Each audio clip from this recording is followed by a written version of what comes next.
Hello and welcome to Man Up Philly 2021. My name is Rob Longo and I'm part of the Man Up Committee.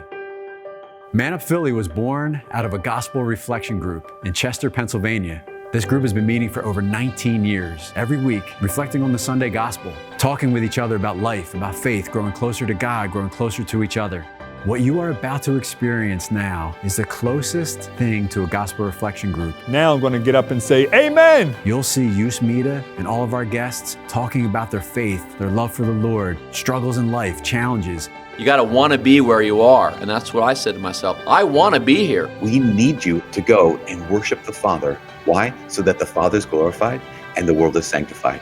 And if you're not there, we're missing out. After you experience Man Up 2021, if you like that interaction that you're going to experience here, you can have that every single week with a gospel reflection group. You get together, you look at the Sunday gospel, and you say, man, how is this impacting my life? You want to get one going in your parish with your group of friends, reach out to us. We can help you do that. On a larger scale, Man Up Philly is part of Man Up Ministries. We have Man Up New Jersey, we have Man Up New York, and we can bring Man Up to you wherever you are, to grow closer to our Lord and closer to each other as men.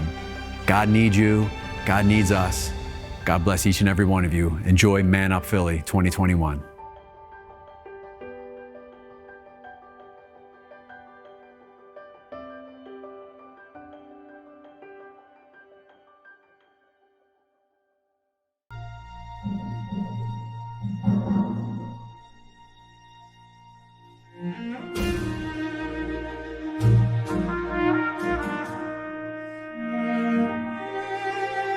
A recent poll shows Americans have the most respect for members of the U.S. military. They hold them in the highest regard, and that esteem is for good reason, and it often comes at a high cost. Our final story here tonight is about two Americans in uniform. They were best friends, and they went off to fight in separate wars. Travis Manion and Brendan Looney, roommates at the Naval Academy, close as brothers. One became a Marine and went to Iraq, the other a Navy SEAL in Afghanistan. Today, they were reunited, side by side in Arlington National Cemetery. That's what kind of gets me by, is just knowing that they're going to be together. On April 29, 2007, while fighting to rescue his fellow Marines from danger, Travis was killed by a sniper. 6 months after Travis died, Brendan tried to express what Travis meant to him. I was lucky enough to room with Travis at the Naval Academy for 2 years. In a very short time, he became another brother to me. He was a great friend, and I'll forgive him, and I miss him. Brendan did what he had to do. He kept going. He poured himself into his SEAL training and dedicated it to the friend that he missed. He married the woman he loved, and his tour in Korea behind him, he deployed to Afghanistan. On September 21st of last year, Brendan gave his own life, along with 8 others, in a helicopter crash. Travis was moved to Arlington. Both families were there, the two mothers holding tight to each other. Travis's father, himself a former Marine, spoke their epitaph. First Lieutenant Travis Manion, USMC, Lieutenant Brendan Looney, United States Navy, warriors for freedom, brothers forever.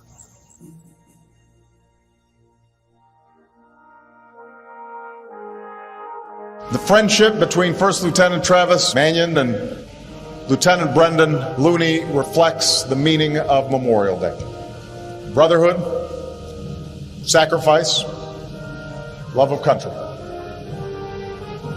And it is my fervent prayer that we may honor the memory of the fallen by living out those ideals every day of our lives, in the military and beyond.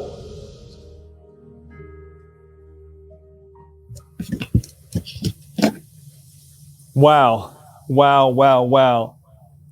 Tom, I've seen that video many times now, and it still has the same effect on me.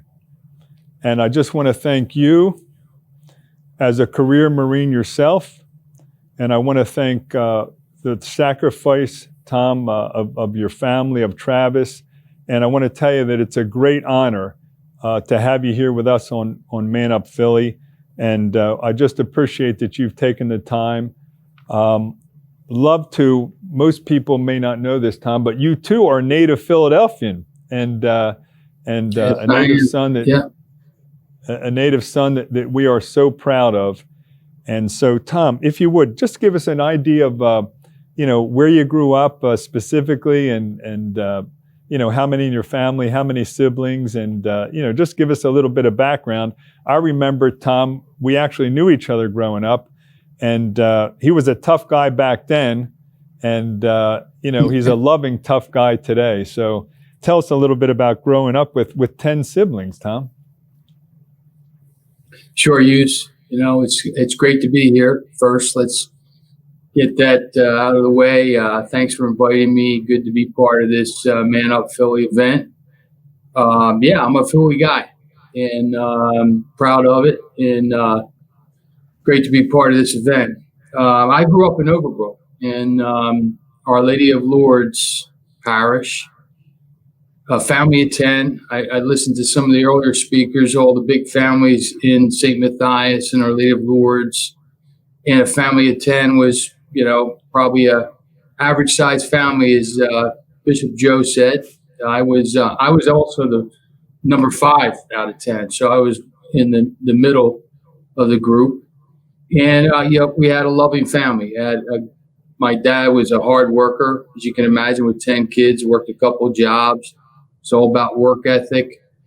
And they were very connected with the church. My dad was an usher, wherever we went. And my mom, very spiritual.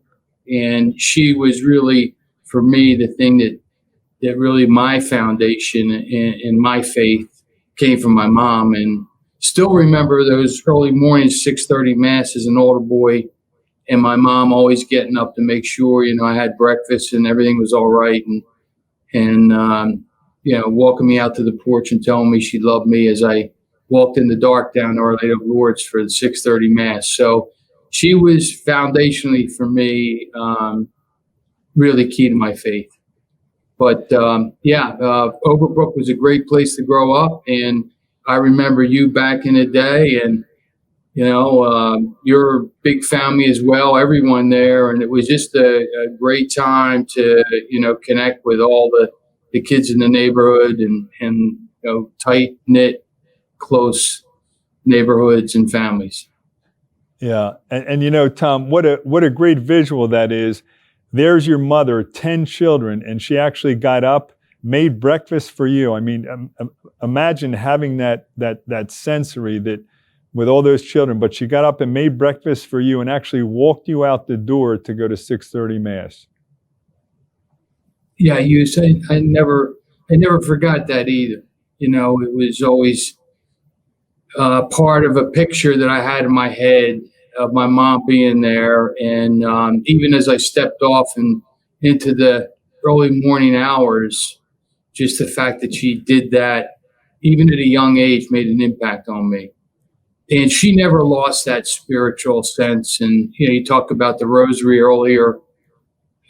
She always had a rosary with her and was always in prayer. Yeah. For sure. I guess with 10 kids, she had to be in prayer. Yeah, she definitely had to be. And, my dad was, work ethic, kids got to get out there and work. I had my first job in 5th grade. I was the local paper boy of the Philadelphia Bulletin. And you get to work early and you help out where you can. Everybody had a job. When you have 10 kids, everybody had a job at home too. So a lot of responsibility in that way. And also maybe a little opportunities, Bishop Joe said, to get lost from time to time. And, that's okay too. That's a good thing. And Tom, tell us about, where'd you go to high school and where'd you go to college? Yeah, my older brother Jim went to St. Thomas More, and I would have went there, but my dad said they were getting ready to close, and he didn't want me to be down there. It was getting to be a little bit of a tough area, so I went to live with my sister in Narberth, and I ended up going to Lower Merion High School. Yeah. And wanted to go to Carroll. We would have been classmates out there, but we couldn't make it work because in the diocese in the day, it was kind of complicated to make that happen. you had to be an active member of the parish, and I was still at Our Lady of Lourdes, so it just didn't connect well. But did Our Lady of Lourdes, and then the Lower Marion, and then the Widener. And I ended up with Widener. I played sports there. I played a lot of sports at Lower Marion. I played football, basketball, and lacrosse.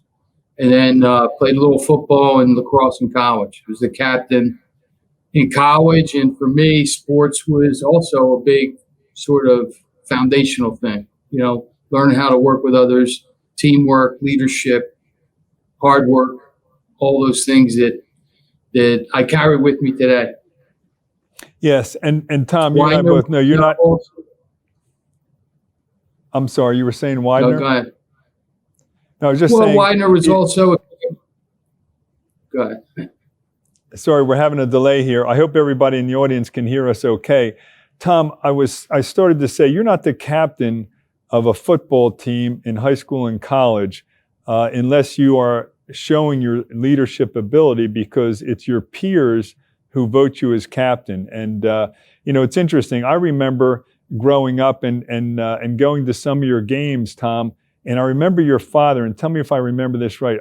He was at every, I think, if not every game, any game that I ever saw you in, your father was there and watching you. And I wonder what kind of influence that had on you, and what was your relationship with your father like? Yeah, it got stronger as I got into high school and college. And, you know, with 10 kids, I was really the one that played most sports. And I think my dad liked that. So he and I got an immediate connection there. And you're right. He was at every one of my games. And he was a pretty good athlete himself. He was all Catholic at West Catholic. He was all Catholic swimmer, and he was on the championship football team at West Catholic. So, and he was, my older brother really wasn't into sports so much. And I think he was waiting for someone that could play a little bit. He could come watch. So yeah, he didn't miss a game. And in college, he was always there and always had the tailgate set up. And yeah, it was fun. And through that, I did end up connecting with my dad in a special way. My dad was a complicated guy, like a lot of those from that generation. He was a navigator on a B-17 bomber, did 17 missions over Germany, and it was just tough. He had some foundational, strength from his faith. But I wouldn't say he was overly a church-going man. You know, it was my mom that brought that to the table. He was all about work ethic and family, and he was big that way. And really, he's passed that down to all my brothers and sisters through his influence. It showed, and I think you bring up a great point too. Pew did a research. They did a survey on the fact that the fathers, if the fathers are strong in their faith, that doubles up on just a mother's faith. But it's a great message for our mothers too. I know in our own home, my mother was the one who had a really big influence on myself and all my siblings as far as faith goes. So I think that's great that you bring that up about your mother. And that brings us to a point too. Tom, who would you say were maybe the 2 or 3 biggest influences of your life, all stages? Well, you always have to look at your parents, right? And I talked about my mom, and in some respects, my dad with what family's about and what hard work means. I had a lot of great coaches, that I could look to growing up, and you always look at them as role models. I actually have, I don't know if you remember Bishop Joe McFadden. Yeah, but very well. Joe was, so Joe was my 8th grade CYO coach. And it was probably his first coaching job. Yeah, and he was a great example for all of us. We had 5 short little guys, and we actually did pretty well because Joe really got us working as a team, and he was a special man, but really a great coach as well. And he went on to have all those great teams at West Catholic, as you know, and really a great guy. And I got to connect with him later on when he, was a bishop. So Joe was an influence. So he was not a priest then, Tom? He was not a priest when he coached you? No, he had just graduated from St. Joe's College. Wow. And it was one of the first things he did. His neighbor was a friend of mine and went down to talk him into being our coach because we lost our coach. Joe That's said, a okay, great come story. That's a great story. And he passed away too young. Yeah, he definitely did. Miss him a lot. Yeah. Who else, Tom? So your parents, Bishop McFadden, anybody else that comes to mind? Well, I've had a career in the Marine Corps, and I had experience in the Marine Corps to work with a lot of great leaders. Can I stop you? Can I stop you there for just a second, Tom? What made you join the Marine Corps? What made you do that after high school and college, and what made you decide to go in? Well, you cite, when I talk about the people that influenced me, I have to, one of the top of the list is my older brother, Jim. And he and I had an incredible relationship, very close. He unfortunately passed young when he was 60. He passed away from a heart attack. But before that, we talked every day. And he was in the Army in Vietnam, and he came back, and he was connected with the local Marine recruiters, and he's the one that talked to me about considering the service. And they had a program where you go between your junior and senior year, and it's like a boot camp in the Marine Corps. And I went and I did it. He said, Tom, it'll give you an option. And I, figured, okay, that's good. You'll get in shape for lacrosse your senior year. And if you graduate, you don't want to do it, you don't have to do it. And it made a lot of sense to me. As he started the conversation, said, Jim, I'm really not a military guy. I don't see myself there at all. And the further I got into talking to him, I realized that I'll give it a try. And it's crazy how it evolved because I got into the Marine Corps and, I really loved being a Marine officer and being with Marines and ended up making a 30-year career out of it. We know it's interesting, Tom. As you know, we say there's your plan, my plan, and God's plan. And it's really a great gift when you realize what God's plan is for you. You're the second one today, and I haven't heard this in 13 years of Man Up. And Tommy, you're the second one today who talked about the influence that his older brother had on him. Steve Javi said the same thing. And his older brother was 6 years older. Wasn't Jim like 5 or 6? He was a good bit older than you, wasn't he? Yeah, he was 5 years older, Hughes. That's right. 5 years older than me. And, with a family of 10, it's hard to get maybe the attention from all the time from your parents. And a lot of times what we do is we connect with different siblings in one way or the other. And my brother Jim and I were, really, really close. And he was really, really great with me. He always, looked after me. He'd always check in on me. And then, as I got older, we started checking in on each other. And it was a great, great relationship I had with him. And it's a great story, Tom. And I really appreciate that you brought that up because we have so many. We have over 1,000 who are viewing us right now, 1,000 computers on. So there could be 3 or 4 people behind them. So maybe we're talking to 3,000 plus people today. And to hear you say that, I think it's really important for older brothers to realize the influence that they have on their families, because I think I've heard maybe more stories of the other kind where the older brother picked on them or they bullied them or something else. So it's really important. And I'm so grateful, Tom, that you got that message out there of what a great influence Jim was on you. And I think you said, and I just want to repeat it again for everybody out there at Man Up Philly, that you said you spoke to Jim every day. Is that right? That's right. That's right. Yeah. It was one of the calls I made every day, or he called me.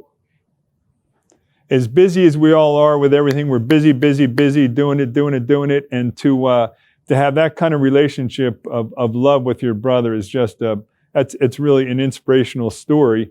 And he's the one who got you started in the Marines. And, when would you say, because Tom, I think you said 25 or 30 years in the Marines. What place did God have in your life from that foundation that your mother gave you and so on? What foundation did our Lord have in your life during that time? Because you have to be a tough guy to be a Marine. You just have to be. Well, I'll be honest with you. I had that foundation from my mom and dad. I went to, Catholic school growing up. I was an altar boy. But, those years, I was not fully invested in my faith, and a lot of it sort of going through the motions, but the strongest thing that I had that was connecting me was my mom, and how spiritual she was and how much she showed me about what faith means.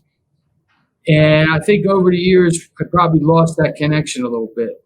And it really wasn't until I had my own children and, my wife Janet and I, we started connecting with our kids relative to their faith.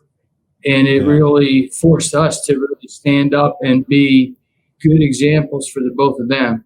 And I credit my wife Janet somewhat for that as well. She had a strong faith, and together we came together, and we were there for our kids when it came to what faith was and what it meant. And I think we were able to do a pretty good job with our kids, but in doing so, it kind of brought us back to our faith and made us reconnect.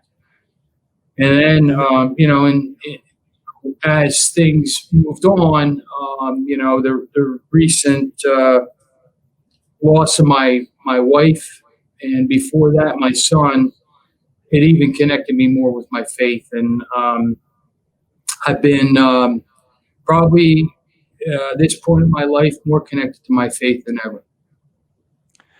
Well, thanks for that, Tom. And again, you and Steve have another thing in common, and I think the three of us have it. I do too with Sue, and that is a wife who was strong in faith.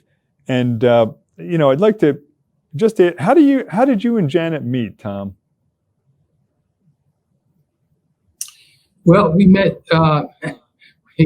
We actually met. Janet was from Berwyn, and we actually met I met Janet through my sister Gertrude Trudy.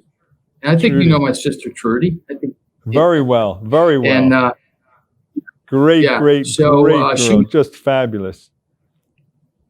Yeah, and she was a friend of my sister. So after college, had a party, and we just connected, and we were together for 35 years, and it was a great marriage.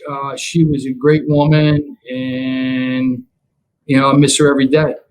Yeah. But I know she's up there, looking after us and making sure that we're traveling down the right path. Well, Tom, having known you for many years and knowing the tough countenance that you have, I can't imagine. I always say to other parents that our children are our Achilles heel, and that saying that you're only as happy as your saddest child. It almost chokes me up to say it, because you and I know it's so true. And I can't even imagine, literally, Tom, so I can't say I do, but I can't imagine losing a child like you lost Travis, and then losing a wife like you lost Janet. So I'd love to, and I know everybody in the audience would love to hear how the foundation started with Travis, and how you and Janet really came together to launch that. Could you give us a little bit of background on that, Tom? Sure. Use it's exactly like you say. It's kind of your worst nightmare, right?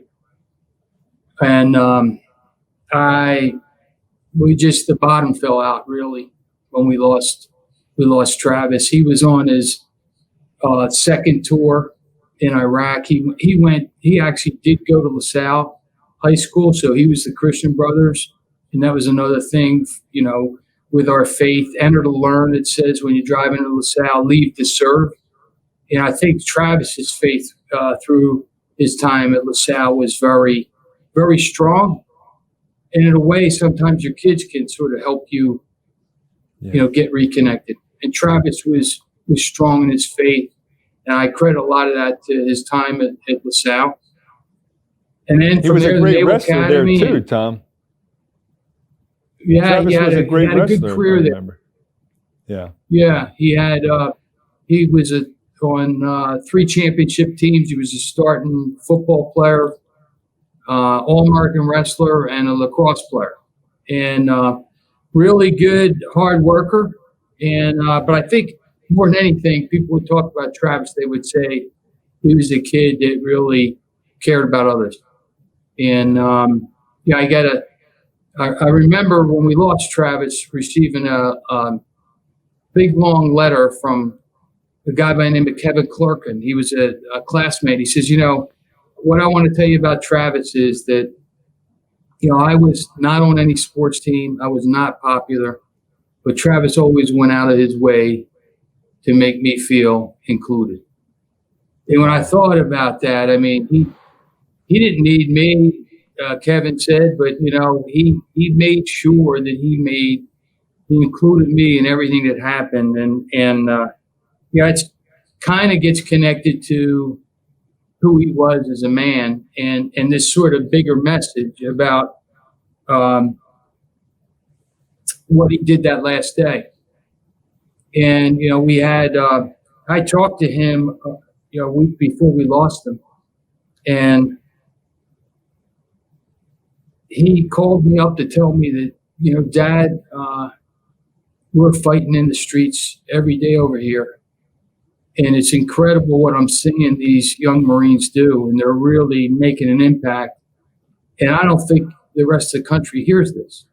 And he knew that because he'd go back to watch the TV at Camp Fallujah where the Marines were. He was actually embedded with the Iraqis living in the city of Fallujah. And he saw what we were watching on TV. And so he told me that, and he got cut off, and he called me back and told me the same thing, and then got cut off a final time. I said, okay, he'd call every week, and I'll talk to him next week when he calls. And then that next week, we got a knock on the door. The Marines were there to tell us he wasn't coming home. And I remember pulling my daughter and my wife Janet into the back room. I said, this is what Travis said about the rest of the country not knowing what's going on. And I said, we as a family, we got to make sure we talk about these guys and what they're doing. And I know we're not really ready for that, but we got to come together and do it. And you're in shock. And what you want to do is lock the door, roll down the shades, and tell everyone to go away. But because of what the message Travis gave me, we said, okay, we're going to talk. And so when the newspapers called, we said, okay, we're going to talk. On TV, the news came in. He was on the front page of the Inquirer the next day. It was a time when there was a lot of news about these things out there. And we talked. And it's interesting. One of the talks that we gave was my son-in-law talking to one of the newspapers. And he said, before Travis went back, when I asked him why he had to go, he said, Dave, if not me, then who? Wow. And those words just jumped to the page. And it's interesting sort of how things have a way of working. They jumped off the page, and for us, they became a rally. My wife, Janet, our friends set up a memorial fund. All of a sudden, we had money coming in from all over the country. We had $200,000, and my wife had those 5 words, if not me, then who? And she said, Tom, I think we can do something. We can make an impact. We can make a difference. And, that's where it started. And I wanted to share, about a year later after we lost Travis, he was awarded the Silver Star, and the Marine General came to our town. And for me, it sort of all came together. He connected me with that "if not me, then who" message and what it meant. And also, sort of how it connects with God and faith. And he said, I'll quote him here. He said, there's a wonderful passage in the Bible from Isaiah, and it's been recited before at times like these. For it's emblematic of what made this good man a great man. His sense of duty, his sense of responsibility, his sense of honor. And from Isaiah, then I heard the voice of the Lord saying, whom shall I send? And who will go for us? And I said, here I am, send me. Travis was not only the consummate Marine Corps leader, Travis was also the perfect embodiment of the classic ideal of Isaiah. Here I am, send me.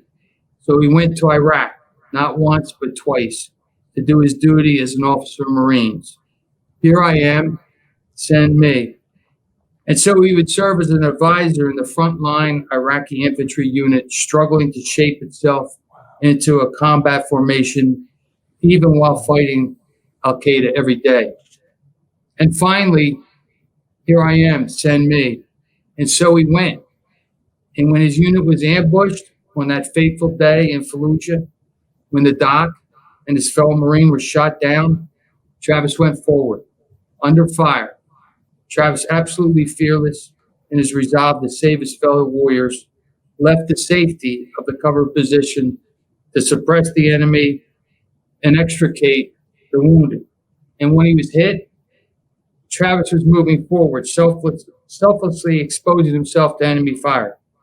Whom shall I send, and who will go for us? Here I am, send me.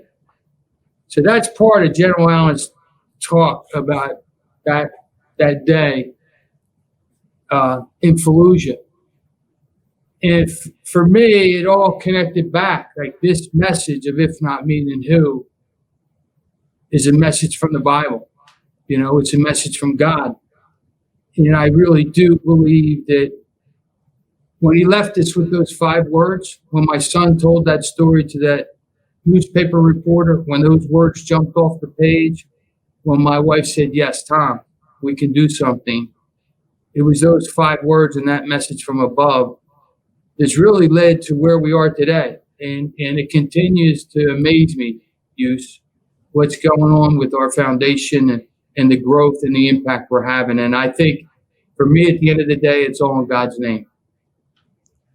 Well, Tom, I just have to tell you, and I think this would be a great time for us to wrap up our conversation here. But I have to tell you, brother, that as always, incredibly inspiring. And Tom, you have such great enthusiasm. And all of us have known sadness in our life, but to have the death of a child and have the death of your wife, and to keep on going as positive as you are and as on point as you are. How do you do it, Tom? How have you done it? How have you lifted yourself up to do what you're doing today? Hughes, I think really from the start, it's I think my wife and I, initially with losing my son, we knew what he stood for, and we weren't going to let his memory die and his legacy die and the impact that his legacy could create. And I think when you combine that with the faith and with God and with prayer, I mean, I can remember the first night when we lost Travis and we were in shock, and my daughter just laid with my wife and I in our bed, and we didn't sleep a wink. And the first thing we did is we got dressed and went to 6:30 Mass. And, it was something there that sort of was healing for us. And I think at the end of the day, it was sort of these messages from above that we received quite a bit of. And then there was the knowledge that we were going to see him again. And so when I lost my wife, Janet, 5 years later, we knew, Janet knew, we knew that this is a brief time and we'll be with each other again. And I think that's what drives us and drives our efforts to, while we're here, make it matter, make a difference, do something to make a difference. And so that inspires me, Hughes. That keeps me going and it keeps me pushing with our mission. Well, Tom, thank you. And believe me, brother, you are making a difference. And I just thank God that we reconnected again, Tom. I really do. And to have the gift of having you and watching you and listening to you and have the gift of your message is a grace for all of us here at Man Up Philly. And I'd like everybody to join me, if they would, in just giving Tom a great big Man Up Philly round of applause. Tommy, I love you, thank you, and God bless you.